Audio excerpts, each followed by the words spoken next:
Good morning. Welcome back to Bookie Monsters. My name is PK. It is Thursday, October the 17th, and we are here to look at the new releases that have been published this week. We are looking at fantasy and science fiction today. Every day of the week, we look at a different genre. And today is fantasy and sci-fi's turn. Quick announcements. I do have sprints tonight at 8 p.m. Eastern. They go for 2.5 hours. I do them 3 times a week, every Tuesday and Thursday evening, and Saturday afternoons at 3 p.m. Eastern. All right, let's jump in. Hi, Cajun. I'm not working. Oh, how nice. So I can hop in. I didn't even get up until about an hour ago. It's 36 here this morning. Ugh, so snuggled under a blanket. Yes, we are currently at the warmest it's going to be. It's going to drop as the day goes on. It's currently, I think, in the 50s, but we're supposed to be in the 40s all day and rainy. So it is perfect stay-at-home weather. It would be nice. I'm glad for you. All right, so fantasy and science fiction. Mostly fantasy these days. The Invisible College by Jeff Wheeler, first in a new series. Well, this is November 12th. Is the hardcover coming out? Huh. All right. They bamboozled us. We are not quite to that date.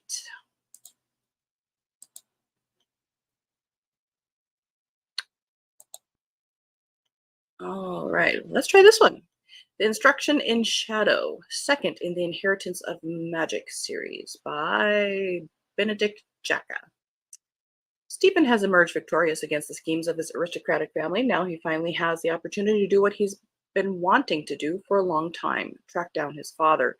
But doing so won't be easy. Stephen's not so isolated anymore, but the contacts he's making in the magical world, everyone from the corporation he works for to the mother he's just beginning to reconnect with, all have agendas of their own, and now a new group is emerging from the shadows, calling themselves the Winged.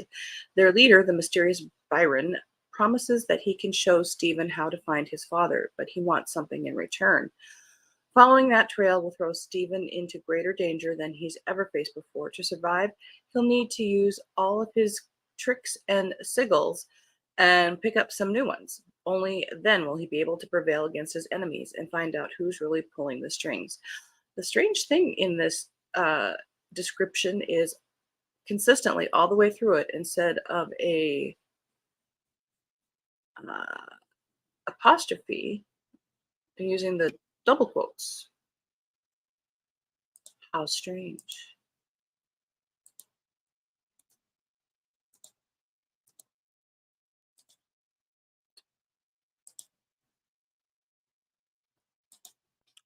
Arise the Queen by Tanya Ann Crosby. Fourth in the Golden Child prophecy. Betrayed by the one she most trusts, Gwendolyn must now find a way to defeat the Fae King alone. To do that, she must remember what she has forgotten. The time is running out, and the odds are rising against her, and even the fates appear to favor a cruel king whose reign began with the end of all she holds dear. Arise the Queen is the exciting conclusion to this.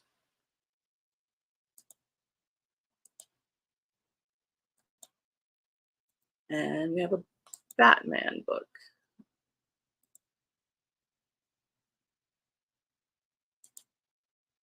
Batman Resurrection by John Jackson Miller. The Joker is dead but not forgotten. Gotham City is saved but is still not safe. By night, its new symbol of hope, Batman, continues his fight to protect the innocent and the powerless. By day, his alter ego, Bruce Wayne, wonders whether there may someday be a future beyond skulking the city's rooftops or the cavernous halls of his stately manor, alongside the ever dutiful Alfred Pennyworth. But even after death, the clown prince of crime's imprint can be seen in more than just the pavement. Remnants from the Joker's gang are leading wannabes, fascinated by his bizarre mystique, on a campaign of arson that threatens the city, even as it serves greedy opportunists, including millionaire Max Schreck. The survivors of exposure to the Joker's chemical weapon, Smilex, continue to crowd Gotham City's main hospital. To quell the chaos, Batman needs more than his cape and his well-stocked utility belt. Bruce Wayne is forced into action, prompting a partnership with a charismatic scientist to help solve the health crisis. But as he works in both the shadows and the light, Bruce finds himself drawn deeper into Gotham City's turmoil than ever before, fueling his obsession to save the city, an obsession that has already driven a wedge between him and Vicky Vale. The loyal Alfred, who has hoped Bruce's efforts as Batman could help him find closure, finds the opposite happening. Nightmares begin to prompt Bruce to ask new questions about the climactic events in the cathedral, and investigations by Commissioner Gordon and the reporter Alexander Knox into arsons only amplify his concerns. End of that row. This next one, I really don't care for this cover. It's not that everything here is black. It just does not work for me. But that's me. Oh, wow, the Joker's dead. And they didn't even say spoiler. He is in that book. This is Bull Moon Rising by Ruby Dixon, first in the Royal Artifactual Guild. As a holder's daughter, Aspeth Honori knows the importance of magical artifacts, which is why it's a disaster that her father has gambled all theirs away.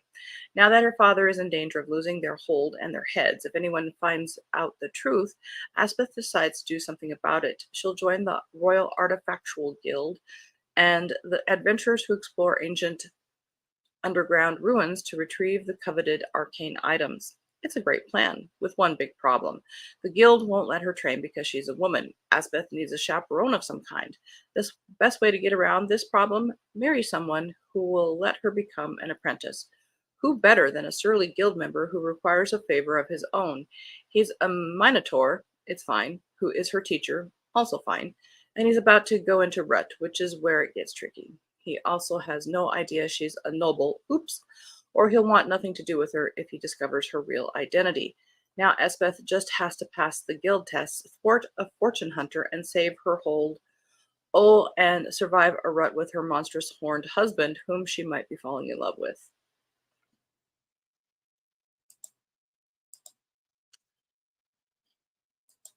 I have commentary, but I'm not gonna say it.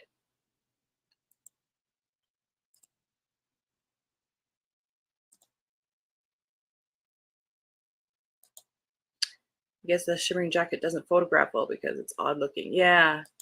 Plus, the shimmery jacket doesn't hide that there's going to be sex with a bull. So, good morning, Elena. How are you doing? Moore's Oblivisons by Alison McCollum. Yeah, being in Latin will definitely attract your readers. What happens after death? Flit has no idea who she is. She doesn't remember her name, how she got here, or where here is.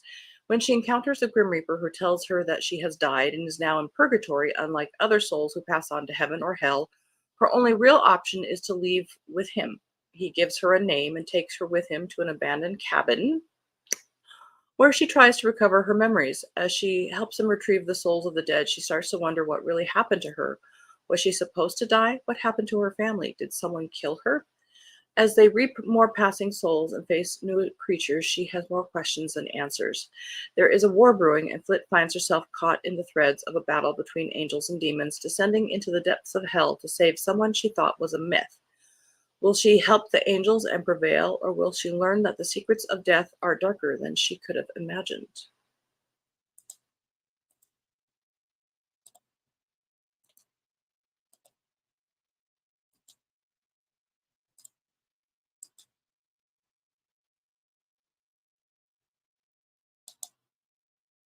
I'm good. We saw Earth, Wind, and Fire last night, and I got a Diet Coke. Oh, how fun! And Cajun says, I bet that was fun. It was awesome. No kidding.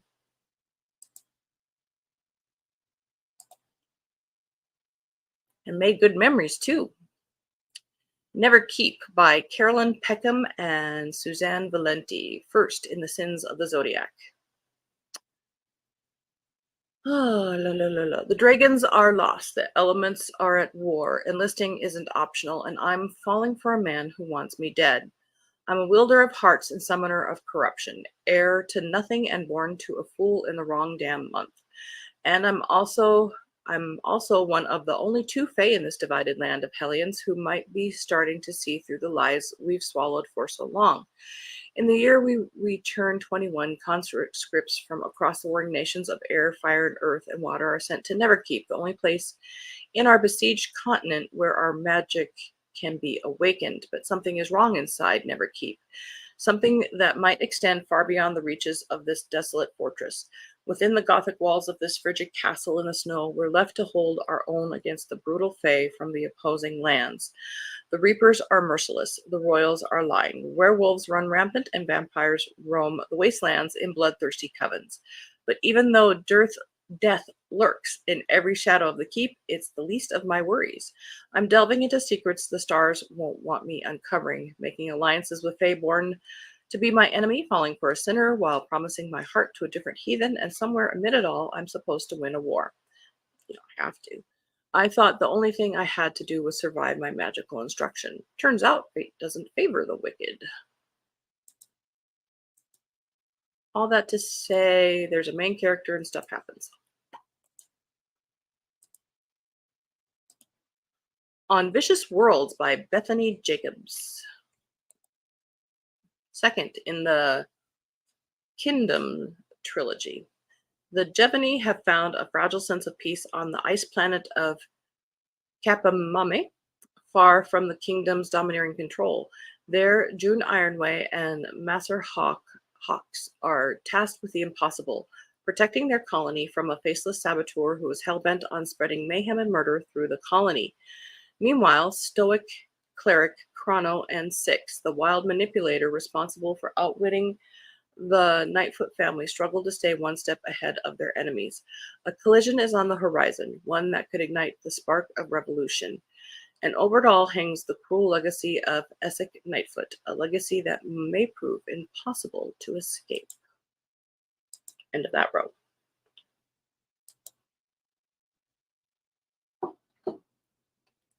You okay, baby?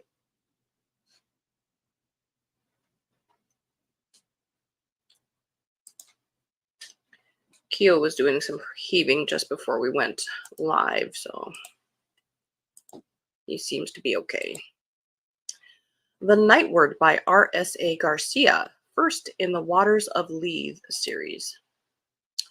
For 500 years, Gaia's hand has stood as a ward against the dark. The age of chaos is a faded memory. The goddess has left Galen and given her blessing to the queens to rule in her stead. Princess Viella of the court of Hamber is the spirit of Gaia, presumptive heir to the throne and budding wielder of magic, and yet she's still a child, not yet 10 years old. And a day spent evading her teachers and her dutiful bodyguard Luca is much more satisfying than learning about telepathy, illusions, and other spells, or obeying even her mother, the queen.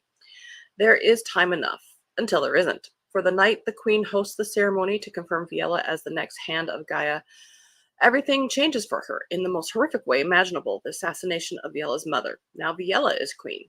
Luca, despite resenting his position as royal babysitter, does not hesitate. He rushes his charge from the court and vows to keep her safe. Yet he is unsure how to help a burgeoning hand of Gaia, let alone contend with his place as a man in a matriarchal world and the secret that is burning inside him. Together, they are on the run from darkness in a world where the lines between magic and technology are blurring, and it's up to a child and her protector to bring clarity and light back to the queendom.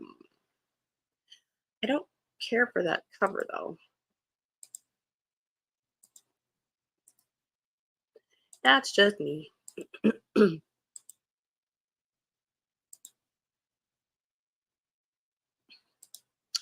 Sorcery and Small Magics by Mega Ducey, first in the Wilder Songs trilogy. Leovander Lovage is a master of small magic. He can summon butterflies with a song or turn someone's hair pink by snapping his fingers. Though such minor charms don't earn him much respect, anything more elaborate always blows up in his face, and so Leo vowed long ago never to use powerful magic again.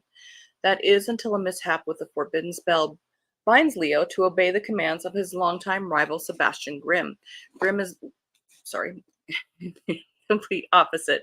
Respected, exceptionally talented, and absolutely insufferable. The only thing they can agree on is that revealing the curse between them would mean the end of their respective magical careers. They need a counterspell, and fast. Chasing rumors of a powerful sorcerer with a knack for undoing curses, Leo and Grimm enter the unquiet wood, a forest infested with murderous monsters and dangerous outlaws alike. To break the curse, they will have to uncover the true depths of Leo's magic, set aside their long-standing rivalry, and much to their horror, work together, even as an odd spark of attraction flares between them.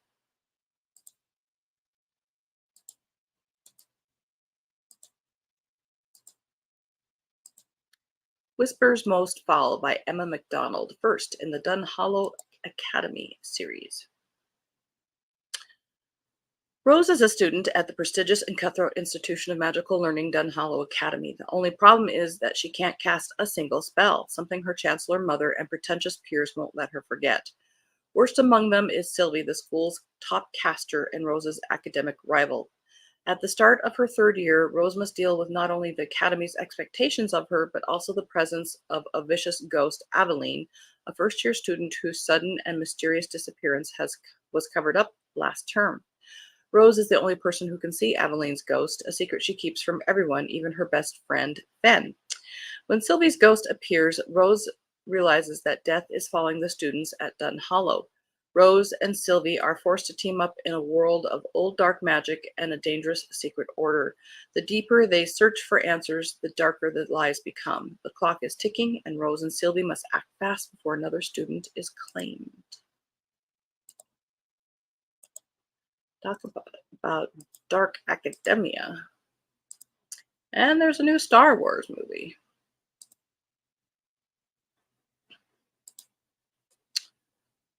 Star Wars Mace Windu The Glass Abyss by Stephen Barnes.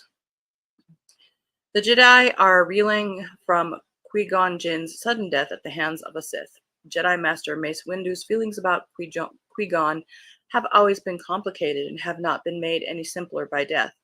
While they often disagreed, Mace valued Qui-Gon's unique perspective, and their shared dedication to the Force made them allies. Without Qui-Gon and his unorthodox views, Mace feels out of balance. While considering his fallen friend's legacy, Mace is surprised to receive a final message from Qui-Gon, marked to be delivered to Mace in the event of Qui-Gon's death. The message contains a last request, a plea to help the Outer Rim planet Metagos. Many years ago, a violent solar flare transformed the surface of the desert planet into a landscape of irradiated glass, as beautiful as it is dangerous. Now most of the surviving inhabitants live underground, where rival clans fight to control the planet's limited resources. As a young Jedi, Qui-Gon protected the Sod farming clan from the planet's less scrupulous factions. The Sod practice the art of dreamweaving, retaining their waking minds upon sleep in order to communicate and coexist with the wild creatures around them.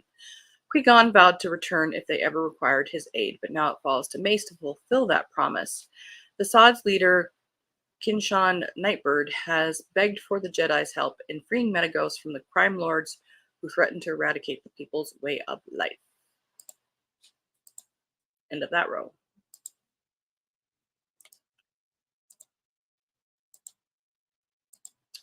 Shadowed Moonlight by Casey Harper. Loving Kane nearly destroyed Briar once. Now that he's alpha, he could be the end of her. Briar's life collapsed the day Kane abandoned her 4 years ago, leaving a trail of destruction in his wake. Now she needs his help. Briar has one shot to save her V-addicted brother if she can solve a series of murders plaguing the city. It'll mean driving headfirst into the political minefield of the supernatural elite and going head-to-head with the new alpha. He's dangerous, he's devastating, and he just so happens to be the man who obliterated her world. The deal, Fake being his mate to solve the case. The cost, everything. As catastrophe looms and old passions ignite, Briar is faced with the impossible choice between loyalty and love, while the killer is watching and waiting to strike.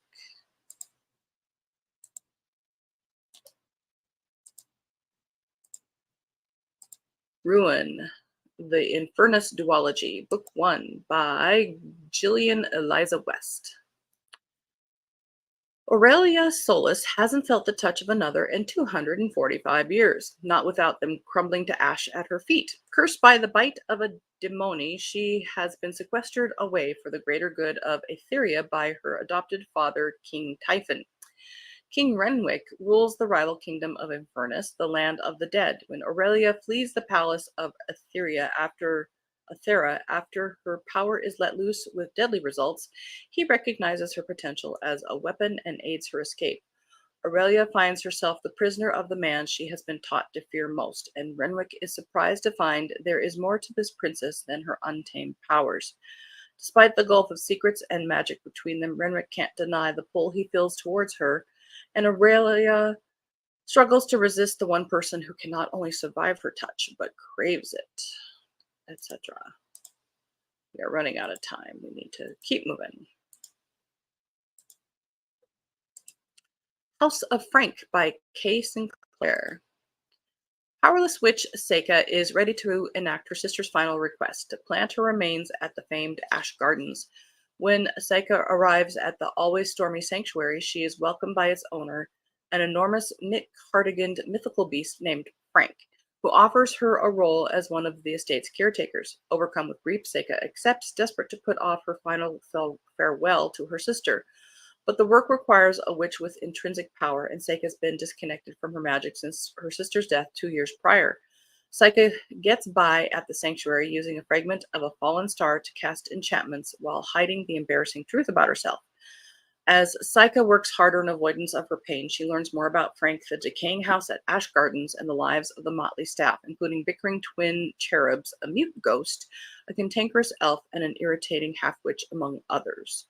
Over time, she rediscovers what it means to love and be wholly loved, and how to allow her joy and grief to coexist.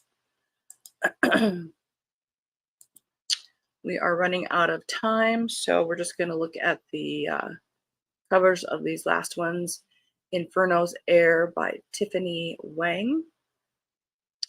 Strange Beasts by Susan J. Morris. The Ancients by John Larison.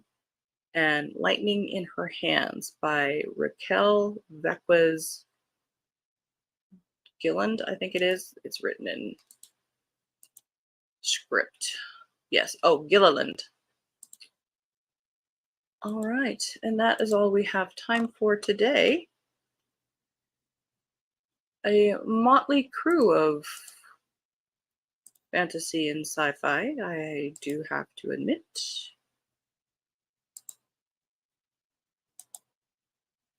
Hope you all have a good day and see you tonight. Indeed, Cajun, enjoy your day off. Did I forget to put the banner up? How weird. Yes, indeed. Have a good day, everybody. Tomorrow is Freeform Friday, so we'll be looking at probably more cozies that we have left over from Monday and anything else that catches my attention that didn't fall under these other categories. I do have sprints tonight at 8 p.m. Eastern. They go for 2.5 hours. Bring your own book, work on a project, or just close your eyes after a day. Hope you do have a good Thursday. Thank you, Cajun, for being here. And as the banner says here, don't be a bookworm, be a bookie monster. Om nom nom. Have a good day and God bless.